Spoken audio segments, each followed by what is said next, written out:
Hello everyone, स्वागत है आपका आप सभी के प्यारे चैनल ब्लैक बोर्ड में। कैसे हैं आप सब? उम्मीद करती हूँ अच्छे होंगे। चलिए स्टार्ट करते हैं आज के वीडियो को। आज हम डिस्कस करेंगे सीडीपी के मोस्ट इम्पॉर्टेंट 30 क्वेश्चन। तो वीडियो बहुत ज़्यादा इम्पॉर्टेंट होने वाली है क्योंकि यह क्वेश्चन जो है प्रीवियस ईयर क्वेश्चन पर आधारित हैं और कुछ प्रीवियस ईयर के भी हैं। तो वीडियो को अंत तक ज़रूर देखिएगा। चलिए बिना देरी के स्टार्ट करते हैं वीडियो को। पहला क्वेश्चन है, छात्रों के समस्या समाधान कौशल को बढ़ाने के लिए निम्नलिखित में से कौन सी एक अच्छी रणनीति है? ऑप्शन है, ऐसी परिस्थितियां बनाएं जिनमें ज्ञान के अनुप्रयोग की मांग हो, रटने याद करने के लिए तथ्यों की एक सूची दे, छात्रों को बोर्ड पर लिखी जानकारी की नकल करने का निर्देश दें, परीक्षा में अच्छे अंक प्राप्त करने के लिए विषय वस्तु पढ़ाएं। छात्रों के समस्या समाधान कौशल को बढ़ाने के लिए निम्नलिखित में से एक अच्छी रणनीति है पहला वाला, ऐसी परिस्थितियां बनाएं जिनमें ज्ञान के अनुप्रयोग की मांग हो, यानी छात्रों ने जो सीखा है उसका वह प्रयोग कर सके। तो इसका ऑप्शन ए सही होगा। ध्यान रखिएगा फ्रेंड्स, वीडियो थोड़ा फास्ट ही रहेगा, नहीं तो फिर ज़्यादा लंबा हो जाएगा। अगला है, एक शिक्षक को बच्चों के बीच फैली भ्रांतियों से किस तरह निपटना चाहिए? उनकी भ्रांतियों की पहचान करें लेकिन उन पर ध्यान नहीं देना चाहिए, ये गलत। उनकी भ्रांतियों के प्रति उत्तर हेतु अवसर प्रदान करने चाहिए, यही वाला सही है। ऑप्शन बी इसका सही आंसर है। और ऑप्शन देख लीजिए, भ्रांतियों को व्यक्त करने के लिए बच्चों को दंडित करना चाहिए, बिल्कुल नहीं। उन्हें सीधे एक उपचारात्मक शिक्षक के पास भेजना चाहिए, यह भी नहीं। उन्हें जो उनकी भ्रांतियां हैं उसका उत्तर शिक्षक को स्वयं देना चाहिए और उन्हें उत्तर प्रत्युत्तर करने के अवसर प्रदान करने चाहिए। ध्यान रखिएगा, ऑप्शन बी इसका सही आंसर है। अगला देखिए, डिस्ग्राफिया क्या है? एक भाषण विकार है जिसकी विशेषता हकलाना और उच्चारण में त्रुटियां करना है। एक गति युक्त विकार है जिसकी विशेषता स्थूल पेशीय बाधिता है। एक तंत्रीय विकार है जिसकी विशेषता अक्षरों और आकारों को बनाने में कठिनाई है, यही वाला इसका सही आंसर है।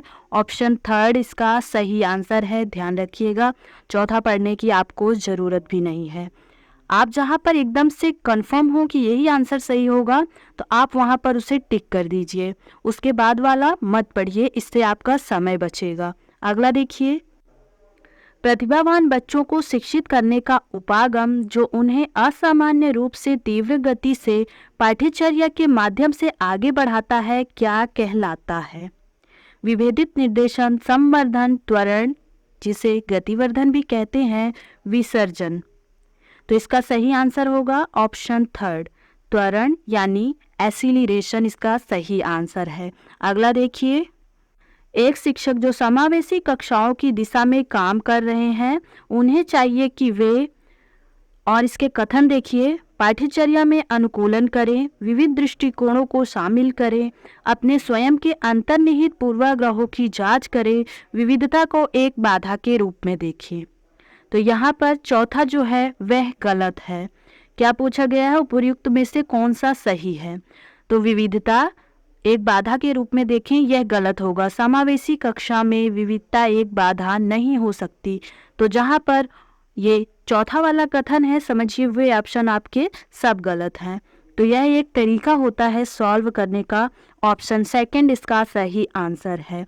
अगला देखिए, शैशवावस्था में समाजीकरण की डैश संस्थाएं प्रमुख रूप से महत्वपूर्ण हैं, जबकि प्रारंभिक बाल्यावस्था में समाजीकरण की डैश संस्थाएं भी महत्वपूर्ण हो जाती है।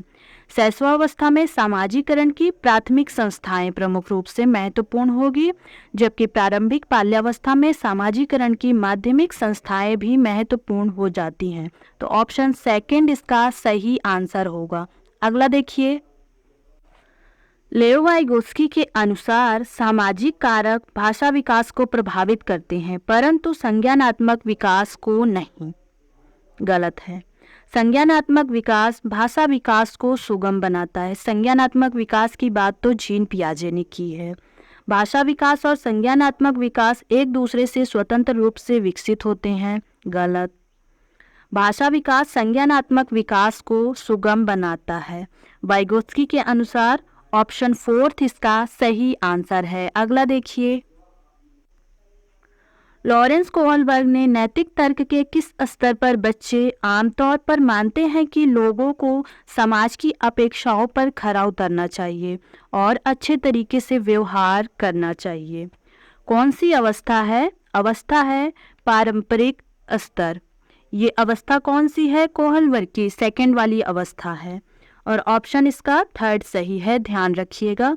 अवस्था सेकंड है। पहली कौन सी है? पूर्व पारंपरिक स्तर, दूसरी हो गई पारंपरिक स्तर और तीसरी हो गई उत्तर पारंपरिक स्तर। ध्यान रखिएगा, ऑप्शन इसका 3 वाला सही है। अगला देखिए, निम्नलिखित कथनों को पढ़िए तथा सही विकल्प का चयन कीजिए। कथन ए है, शिक्षकों और साथियों जैसे अधिक जानकार अन्य लोगों के साथ बातचीत शिक्षार्थियों को उनकी समझ और कौशल विकसित करने में मदद करने के लिए आवश्यक समर्थन और मार्गदर्शन प्रदान करती है। कारण है, सामाजिक संपर्क सीखने और विकास का एक प्रमुख घटक है। यह जो दोनों कथन है वाइगोत्स्की से संबंधित हैं, ध्यान रखिएगा। सामाजिक सांस्कृतिक अधिगम का सिद्धांत किसने दिया है? वाइगोत्स्की ने दिया है ना, तो वाइगोत्स्की से संबंधित है। यहाँ पर ए और आर दोनों सही है तथा आर ए की सही व्याख्या है। ऑप्शन सेकंड इसका सही होगा। अगला देखिए, अधिगम के लिए आकलन का मुख्य लक्ष्य क्या है? उन विद्यार्थियों की पहचान करना जिन्हें सीखने वालों के रूप में वर्गीकृत किया जा सकता है, विद्यार्थी के प्रदर्शन का मूल्यांकन करना और देना, विद्यार्थियों को प्रतिपुष्टि प्रदान करना जिसका उपयोग उनके अधिगम में सुधार के लिए किया जा सकता है, विद्यार्थी के प्रदर्शन की तुलना एक मानक या पैमाने से करना। इसका सही आंसर होगा ऑप्शन 3। ध्यान रखिएगा, ऑप्शन 3 इसका सही आंसर है। फ्रेंड्स, आप लोग भी अपना मूल्यांकन स्वयं से कर सकते हैं। एक कॉपी पेन ले लीजिए और इसमें नोट करिए आपके कितने सही हो रहे हैं और कितने गलत हो रहे हैं। इससे आपको पता चलेगा कि आपकी गलतियां जो है वह कहाँ हो रही हैं। अगला देखिए, किस आयु में बच्चे शब्दों के खेल में शामिल हो सकते हैं और ऐसे चुटकुलों और पहेलियों को पसंद कर सकते हैं जिनमें शब्दों का खेल शामिल हो? तो इसका सही आंसर होगा 7 वर्ष का बालक ऐसे शब्दों के खेल में शामिल हो सकता है। अगला देखिए, कैरोल गिलिगन के अनुसार कोहलबर्ग के नैतिक विकास के सिद्धांत की आलोचना क्या है? सामाजिक संज्ञानात्मक दृष्टिकोण से, नारीवादी दृष्टिकोण से, आनुवंशिक कारकों को पर्याप्त महत्व न देने पर, केस अध्ययन को अनुसंधान पद्धति के रूप में उपयोग करने के लिए। कैरल गिलिगन के अनुसार कोहलबर्ग के नैतिक विकास के सिद्धांत की आलोचना है नारीवादी दृष्टिकोण। कैरल गिलिगन ने कहा है कि कोहलबर्ग ने सिर्फ बालकों पर ही प्रयोग किया है, यानी उन्होंने बालिकाओं की उपेक्षा की है, तो इसीलिए इस सिद्धांत की इन्होंने आलोचना की है। ध्यान रखिएगा, इसका सेकंड सही है। अगला देखिए, जीन पियाजे के अनुसार पूर्व संक्रियात्मक चिंतन की मुख्य विशेषताओं में से एक है जो किसी स्थिति के एक पहलू पर ध्यान केंद्रित करने और दूसरों की उपेक्षा करने की प्रवृत्ति को संदर्भित करता है। कारण परिणाम का विश्लेषण, केंद्रीयन, विकेंद्रीयन या पारगमन। इसका सही आंसर होगा ऑप्शन सेकंड, केंद्रीयन यानी सेंटरिज्म। जीन पियाजे ने केंद्रीयन को पूर्व संक्रियात्मक चिंतन की एक मुख्य विशेषताओं में से एक माना है। ध्यान रखिएगा। अगला देखिए, प्रारंभिक बाल्यावस्था में वृद्धि डैश और सोच डैश है, जबकि मध्य बाल्यावस्था में वृद्धि डैश और सोच डैश है। इसका सही आंसर होगा सेकंड वाला। प्रारंभिक बाल्यावस्था में वृद्धि स्थिर है और सोच जो है वह कुछ हद तक आत्मकेंद्रित है, जबकि मध्य बाल्यावस्था में वृद्धि धीमी है और सोच जो है वह तार्किक हो जाती है। ऑप्शन सेकंड इसका सही है, ध्यान रखिएगा। अगला देखिए, निम्नलिखित में से कौन सा स्थूल गतिक कौशल है? बुनाई, तैरना, एक कागज पर वृत्त को रूपरेखा के अनुसार काटना, एक कागज पर एक बड़े आयत को रूपरेखा के अनुसार मापना। स्थूल गतिक कौशल है तैरना, क्योंकि यहाँ पर पूरी बॉडी का यूज हो रहा है, ध्यान रखिएगा। ऑप्शन सेकंड इसका सही आंसर है। अगला देखिए, हॉवर्ड गार्डनर के अनुसार एक दर्शन शास्त्री के पास डैश प्रकार की बुद्धि और मूर्तिकार के पास डैश प्रकार की बुद्धि की मात्रा अधिक होती है। भाषिक, अंतर्वैयक्तिक, दिक्स्थान, अंतर्वैयक्तिक, अंतर्वैयक्तिक, दिक्स्थान, अंतर्वैयक्तिक या भाषिक। हॉवर्ड गार्डनर के अनुसार एक दर्शन शास्त्री के पास अंतर्वैयक्तिक वाली बुद्धि अधिक होगी और मूर्तिकार के पास दिक् स्थान वाली बुद्धि अधिक होगी। अंतर्वैयक्तिक यानी इंट्रापर्सनल, दिक् स्थान यानी स्पेशल, इसे स्थानिक भी कहते हैं दिक् स्थान को, ध्यान रखिएगा। स्पेशल इंग्लिश वाला वर्ड याद रखेंगे तो सही रहेगा, क्योंकि पेपर में तो दोनों रहेगा, यहाँ पर मैंने इंग्लिश नहीं लिया है। ऑप्शन थर्ड इसका सही आंसर है। अगला देखिए, बच्चों में समस्या समाधान कौशल को बढ़ाने के लिए निम्नलिखित में से कौन सा प्रभावी तरीका है? स्वतंत्र चिंतन को हतोत्साहित करना और घोषणात्मक ज्ञान पर ध्यान केंद्रित करना, कठिन समस्याओं से बचने के लिए उन्हें प्रोत्साहित करना, उन्हें समस्याओं का तैयार समाधान उपलब्ध कराना, उन्हें बुद्धि मंथन करने और सहज अनुमान लगाने का अवसर देना। ऑप्शन फोर्थ इसका सही आंसर है। बच्चों में समस्या समाधान कौशल को बढ़ाने के लिए सबसे प्रभावी तरीका है उन्हें बुद्धि मंथन करने और सहज अनुमान लगाने का अवसर देना। अगला देखिए, निम्नलिखित कथनों को पढ़िए तथा सही विकल्प का चयन कीजिए। कथन है, शिक्षकों को सार्थक वातावरण बनाना चाहिए जिसमें बच्चों की सक्रिय भागीदारी और संलग्नता हो। कारण है, सभी बच्चे आंतरिक रूप से सीखने के लिए प्रेरित होते हैं और सीखने में सक्षम होते हैं। यह दोनों सही है और आर की सही व्याख्या भी कर रहा है। तो ऑप्शन सेकंड इसका सही आंसर है, क्योंकि सही वातावरण रहेगा तो बच्चे संलग्न होंगे, उनकी सक्रिय भागीदारिता भी होगी, आंतरिक रूप से सीखने के लिए प्रेरित भी होंगे और सीखने के लिए सक्षम भी होंगे। तो ऑप्शन सेकंड इसका सही आंसर है। अगला देखिए, में से कौन सी प्रक्रिया अधिगम के दौरान योगदान नहीं देती है? संगठन, वर्गीकरण, वैचारिकता, गैर प्रासंगिकरण। तो ऑप्शन फोर्थ इसका सही आंसर है। गैर प्रासंगिकरण जो है प्रक्रिया अधिगम के दौरान योगदान नहीं देती है, नहीं वाला पूछा गया है, तो ऑप्शन फोर्थ इसका सही होगा। अगला देखिए,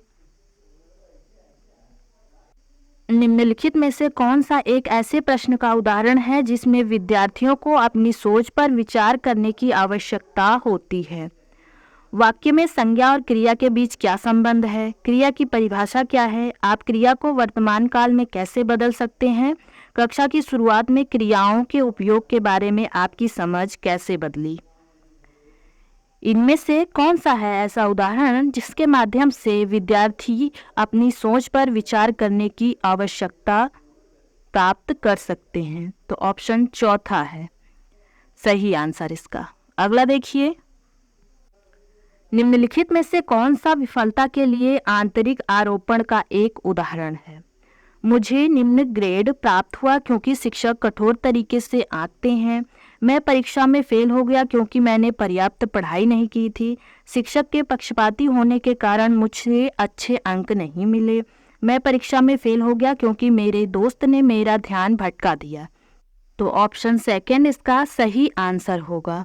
आंतरिक आरोपण का उदाहरण पूछा गया है ना, तो आंतरिक आरोपण का उदाहरण क्या होगा? स्वयं से वह अपने ऊपर आरोप लगा रहा है, मैं परीक्षा में फेल हो गया क्योंकि मैंने पर्याप्त पढ़ाई नहीं की थी।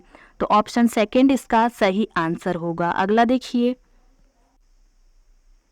निम्नलिखित कथनों को पढ़िए तथा सही विकल्प का चयन कीजिए। कथन है, बहुत कम उम्र में दुनिया भर में अधिकांश संस्कृतियों में लड़कियां गुड़िया को खिलौने के रूप में चुनती हैं, जबकि लड़के कारों के साथ खेलना पसंद करते हैं। कारण है, बच्चे किसी विशेष संस्कृति की अपेक्षाओं के आधार पर एक लड़के या लड़की के लिए क्या उपयुक्त माना जाता है, इसके बारे में जानकारी व्यवस्थित करते हैं और उसके अनुसार व्यवहार करते हैं। तो कथन जो है वह दोनों सही हैं और आर एक ही सही व्याख्या कर रहा है। ऑप्शन सेकंड इसका सही आंसर होगा। अगला देखिए, लेओ वाइगोत्स्की के अनुसार डैश बच्चों के संकल्पनात्मक योग्यताओं के विकास में महत्वपूर्ण भूमिका निभाता है। मूर्त पुरस्कार, सहकर्मी सहयोग, सामाजिक अलगाव, मानकीकृत पाठ्यक्रम। वाइगोत्स्की के अनुसार होगा सहकर्मी सहयोग। ऑप्शन सेकंड इसका सही आंसर है, यानी पीयर कोलैबोरेशन। उन्होंने सामाजिक सांस्कृतिक का सिद्धांत इसीलिए कहा है, समाज में अपने दोस्तों के साथ वह कार्य कर रहा है जिससे उसके अंदर जो है संकल्पनात्मक योग्यताओं का विकास बहुत ज़्यादा हो रहा है। अगला देखिए, लेओ वाइगोत्स्की के सिद्धांत के अनुसार आंतरिक वाक बच्चों के लिए एक काल्पनिक दोस्त के साथ संप्रेषण करने का एक तरीका है, संज्ञानात्मक अपरिपक्वता का प्रतीक है, विकासात्मक देरी का संकेत है, बच्चों के लिए अपनी सोच को नियंत्रित करने का एक तरीका है। लेओ वाइगोत्स्की के अनुसार आंतरिक वाक बच्चों के लिए अपनी सोच को नियंत्रित करने का एक तरीका है। ऑप्शन फोर्थ इसका सही आंसर है, ध्यान रखिएगा। अगला देखिए, 4 वर्ष की अपर्णा कहती है कि एक बटन जिंदा है क्योंकि यह उसकी शर्ट को एक साथ बांधने में मदद करता है। जीन पियाजे के अनुसार उसकी सोच की विशेषता है पारगमनात्मक तर्क, जीववादी चिंतन, केंद्रीयन, परिकल्पित, निगमनात्मक तर्क। जीन पियाजे के अनुसार यह जीववादी चिंतन है, यानी एनिमिज्म है, ध्यान रखिएगा। अगला देखिए, निम्नलिखित में से स्वालीनता वाले विद्यार्थियों की विशिष्ट विशेषता कौन सी है? कल्पना को तथ्य से अलग करने की श्रेष्ठ क्षमता, उन्नत सामाजिक भावनात्मक पारस्परिकता, बार बार दोहराव और आवर्ती व्यवहार, संवाद कौशल का उच्च स्तर। इसका सही आंसर होगा बार बार दोहराव और आवर्ती व्यवहार। ऑप्शन थर्ड इसका सही आंसर है, ध्यान रखिएगा। ऑटिज्म के बारे में पूछा गया है।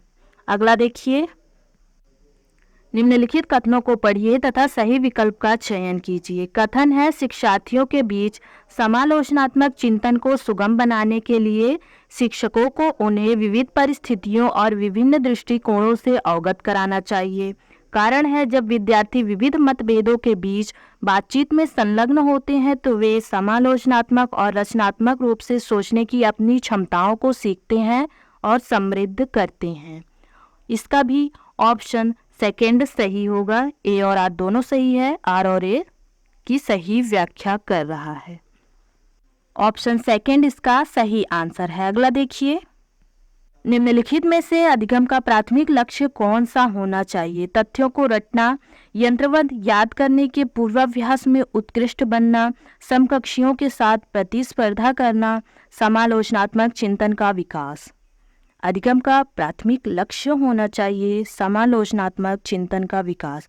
ऑप्शन फोर्थ इसका सही आंसर है। अगला देखिए, बच्चे सबसे प्रभावी ढंग से तब सीखते हैं यदि कोई अवधारणा सामान्य से विशिष्ट की ओर बढ़ती है, अमूर्त से मूर्त की ओर बढ़ती है, जटिल से सरल की ओर बढ़ती है, तर्क संगत से अनुभवजन्य की ओर बढ़ती है। यहाँ पर कौन सा सूत्र सही लिखा गया है? पहला सही लिखा गया है, तो और तीनों तो वैसे ही गलत हैं। अगर आपको अधिगम के सिद्धांत वाले सूत्र याद हैं तो आप इसे आसानी से पहचान लेंगे।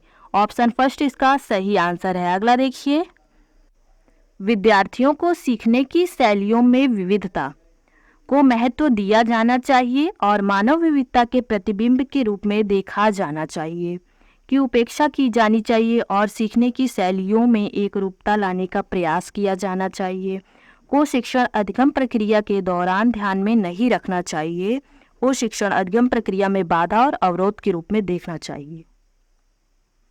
तो इनमें से कौन सा इसका सही आंसर होगा? इसका सही आंसर होगा फर्स्ट वाला। विद्यार्थियों के सीखने की शैलियों में विविधता को महत्व दिया जाना चाहिए और मानव विविधता के प्रतिबिंब के रूप में देखना चाहिए। ऑप्शन फर्स्ट इसका सही आंसर है। तो फ्रेंड्स, आपके 30 में से कितने क्वेश्चन सही हुए कमेंट सेक्शन में ज़रूर बताइएगा। वीडियो कैसे लगा यह भी बताइएगा। वीडियो पसंद आए तो वीडियो को लाइक कीजिए, अपने दोस्तों के साथ शेयर कीजिए और ऐसे ही इंटरेस्टिंग वीडियोस देखने के लिए चैनल को ज़रूर सब्सक्राइब कीजिए। Thank you friends.